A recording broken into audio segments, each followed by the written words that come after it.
The moment I stood up at that dinner table with a smile on my face. Every person in the room knew nothing in our family would ever be the same.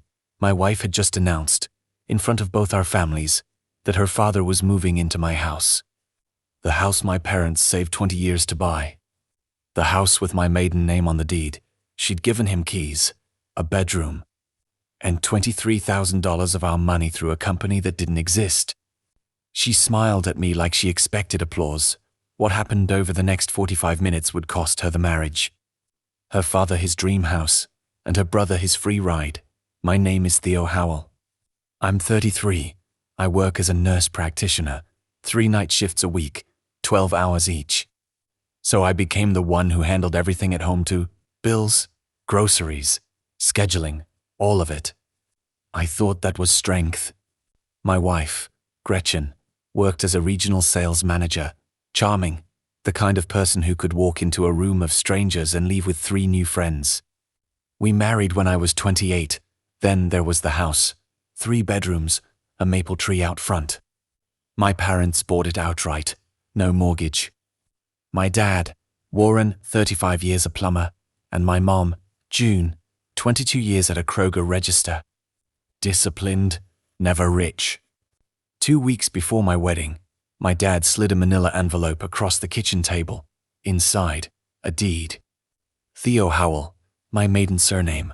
Next to it, a notarized gift letter. This property is gifted solely to Theo James Howell, as his sole and separate property TC's your son. My dad said, not hers. Not theirs. Yours, the double quotes. I filed it in a fireproof lockbox and didn't think about it again for 5 years.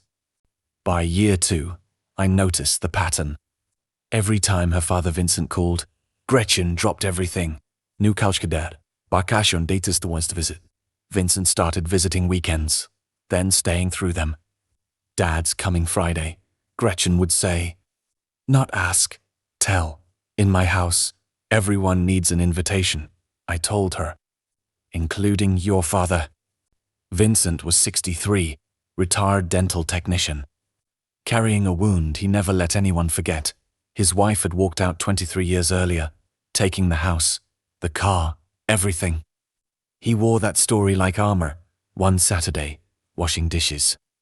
He said the sentence I should have taken as a declaration of war. You married into this family. The house came with you. The house didn't come with anyone, Vincent. My parents bought it for me. Then there was Connor, Gretchen's younger brother, appearing uninvited, raiding my fridge, trying on my jackets. One afternoon, I found him office, feet on my desk. Gretchen said I could use any room, he said. I called Gretchen. It's our house, Theo. Stop acting like it's just yours. That night I installed a keyed lock on the office myself. 3 weeks later, after a double night shift, I found the guest room transformed, new bedding, a framed photo of Gretchen and Vincent, a suitcase, Gurian plotting over more, Gretchen said, eating cereal, not looking up. The deed says my Gretchen. Not ours. Mine. You sound like a landlord, not a husband. And you sound like someone who forgot whose name is on the title. For days later, a locksmith receipt arrived in the mail. 3 key copies, charged to Gretchen's card, already given to her father. By 4 p.m. that day, every exterior lock was wreck-eyed, 2 copies. Both mine. Vincent showed up the next afternoon, rattled his key in a lock that no longer worked, called Gretchen in front of me. If he needs to come over, he can knock like a guest, I said. Gretchen came home with a smart lock. No more physical keys to fight about. I agreed on the condition I was sole primary administrator, what I didn't know. Secondary admins could add new users, with 0 notification. And Gretchen was waiting for exactly the kind of exhaustion that comes from picking up extra IQ shifts. Vincent called me. Directly, softer, rehearsed. I just want us to be a family. I don't want to spend my last years alone. You're welcome to visit, Vincent. But this house has one owner. I'd be Senior leaving. I'm 63, not 80. He hung up. A week later he brought a shoebox of old photographs. A colonial house in Salem with green shutters. Gretchen at 10 with a baseball glove. That was our house. I painted every room myself. He told me about the day he packed the car, Gretchen carrying her pillow and 3 comic books, asking, "Dad, are we ever going home?" For a moment I saw him. Just a father who lost his house and never recovered. "I'm sorry for what happened to you," I said. "But taking my house won't undo what happened to yours," double quotes, he left without saying goodbye. I came home from another double shift to find Connor asleep on my couch. My laptop moved off my desk. My fridge raided. The smart lock app. Connor Howell unlocked front door. To 13 p.m. I'd never given him access. How does Connor have access to the lock? I asked Gretchen. He asked me. It's just for convenience, after I specifically said no one else gets access. Yes, I did. He's family. I removed Connor's access on the spot, with him watching from the couch. Reset myself as sole administrator.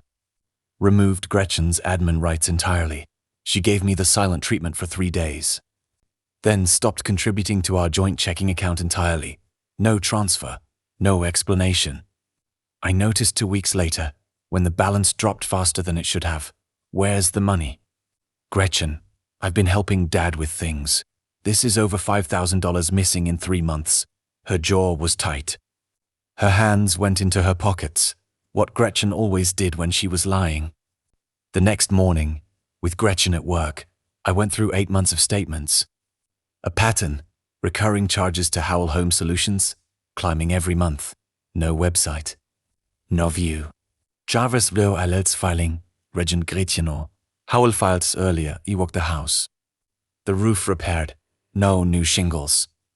The floors refinished, same scuff marks. The plumbing fixed, my own father had done that himself, free, on a Sunday. Every invoice was for work that never happened. I didn't confront her. I opened a new browser tab and searched divorce attorney. 3 days later. In her locked desk drawer, a key she'd forgotten. I found LLC operating documents and a bank statement from Cardinal Community Credit Union.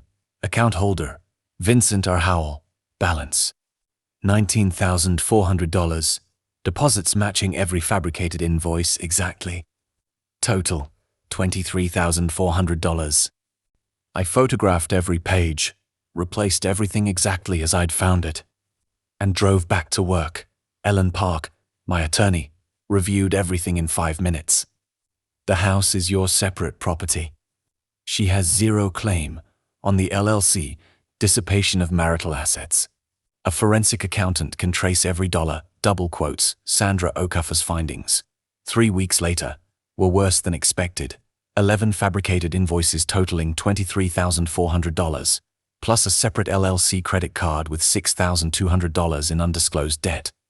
There's no ambiguity, Sandra said, handing me a 14-page report. That Thursday, Gretchen sat down with the face she saved for sales presentations. Dad's lease is up. I want him to move in with us permanently. Does your father know you're asking me? He's excited. He's already started packing. Before you even asked me. Theo, you married into this family. Don't make this about ownership. I thought about the 14 pages in my bag. Okay, I said. Let's talk about it at dinner. I want both families there, double quotes, she lit up. That's a great idea. I called my dad. I need the original deed and the gift letter. And I need you and Mom at dinner tomorrow night. He didn't ask why. He just delivered. Saturday, I cooked chicken marsala, Vincent's favorite, and set the table with my own good plates. Vincent arrived carrying his old Salem dishes wrapped in cloth napkins. Connor brought overnight bags. I'm staying the weekend since we're celebrating. My parents arrived at 5:30. My dad carried a brown envelope under his arm. After coffee, Gretchen tapped her glass. I have an announcement. Dad's lease is ending, and Theo and I have agreed he should move in permanently. She looked at me. Right, babe. I stood up. I smiled, not forced, not nervous. Ready? I'm glad everyone is here, because there's something I need to say about this house. I opened the folder. This is the deed. Recorded with court ordinances Theo James Howell, not Theo Gretchen. Just me, double quotes, Theo. What are you doing? This is the notarized gift letter from my parents. Gifted solely to Theo James Howell.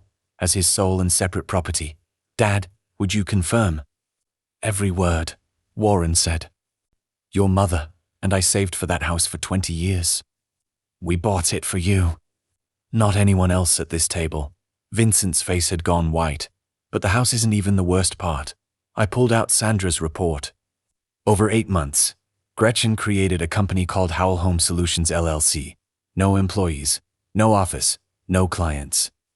She billed our joint account 11 times for renovation work that never happened. I read the figures calmly, like vitals. $3,200 for roof repair. Same roof, for $1,800 for hardwood refinishing. Same floors. $2,600 for plumbing. I looked at my father.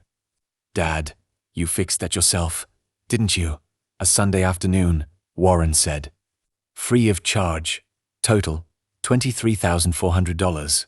Deposited into a savings account at Cardinal Community Credit Union. In your name, Vincent. The color drained from his face in stages. Connor pushed back from the table. Wait, the LLC? Is that why you had me sign that form? Connor, shut up, Gretchen snapped. Don't talk to him like that, my mother said.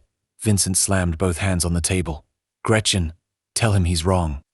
Gretchen said nothing. You ungrateful man, Vincent spat at me. After everything this family has done for you, what has this family done for me? Vincent, your daughter stole from me. Your son slept in my house without permission. And you've been collecting $23,000 of my money. So please, tell me double quotes he had nothing. I've spoken with a family law attorney, I said. I'm filing for divorce Monday morning, over money. Gretchen shouted, $23,000 isn't some money, Gretchen. It's what my dad earns in 5 months of crawling under houses fixing other people's pipes. I turned to Vincent directly. I know what happened to you 23 years ago. I'm genuinely sorry no one was there to help you fight for what was yours. But that doesn't give you the right to take what isn't yours. Gretchen grabbed her wine glass and hurled it at the wall behind me. It shattered. It's over, Gretchen, I said. You gave him a key. You gave him $23,000 of our money, and none of it was yours to give. Vincent steadied himself against the table. I'm calling a lawyer. I'd recommend it, I said. Make sure it's one you can afford. Double quotes. He collected his Salem china, hands shaking. The top plate slipped, shattered on the kitchen tile. You'll regret this. No, Vincent, I won't. They left. The wine dripped down the wall. My father knelt down with 2 bad knees and started picking up the pieces. I knew there was a reason I put the deed in your name, he said. You did good, Theo. Gretchen couldn't contest the property claim. The deed was clean, the gift letter notarized, nothing commingled. The equitable distribution hearing ordered her to reimburse $23,400, with the LLC's $6,200 debt assigned entirely to her. Vincent returned $15,000 of the savings account under a constructive trust settlement. The divorce was granted 9 months after that dinner. I kept the house. I kept the maple tree my father planted the day I moved in. I stripped the guest room, put back my own sheets, removed every other user from the smart lock, and planted marigolds along the front walkway in the October sun. A home isn't just walls and a roof. It's the boundary you draw around everything you've worked for, and no one gets to erase it without your permission.